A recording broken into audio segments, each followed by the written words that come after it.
Pradeep BJD करथिला बड़ षड़यंत्र delay राजी न हेबारु बबी देइथिले धमक कहिथिले लेट्स सी।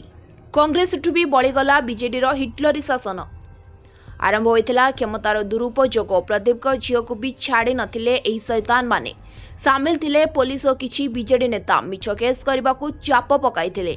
मन इच्छा एतला लेखि दस्तखत करबाकू कहिथिले। जणे निरीह नेतांको फसाई जेल पठाइबाकू षड़यंत्र रचिथिले जार सत्य एबे सामना को आसीछि। उभय अभियोगकारी मानिछन्ति चापरे देइथिलु एतला।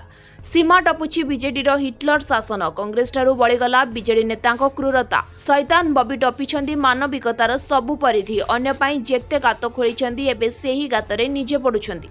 क्षमता थिला बोली केते कोन मिछ मामला कराई पुलिस प्रशासन को निज हाथ बारिशी करी मन इच्छा शासन करथिले। एथिरे जो पुलिस अधिकारी माने राजी हेउनथिले सेमानकु विजिलेंस धमक किंबा ट्रांसफर धमक दे इच्छा नथिले भी काम कराउथिले। से केही निरीह लोक हुअंतु कि राजनेता किंबा कौनसी सांबादिक हुअंतु काहारी को छाड़ी नाहांती एही नेता जार निच्छक सत प्रमाणित होईछि प्रदीप पाणिग्राही क्षेत्र में। बबी लेट्स सी धमक परिणाम केउ भली भोगिथिले प्रदीप पाणिग्राही। जो बबी निज दलर नेता को छाड़ू नाहांती से साधारण लोकंकु केमिति छाड़ुथिबे ताहा चिंता करंतु।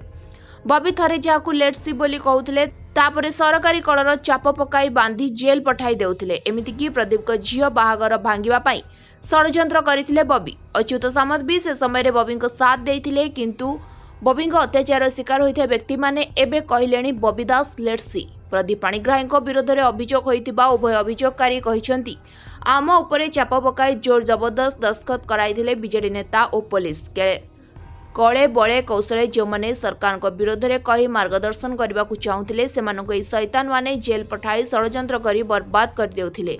एबे किंतु बाजी पलटिछि। क्षमता जिबा परे सबु सत धीरे धीरे खोलिबा सह बबी खोलिथिबा गातरे एबे निजे पडुछन्ती।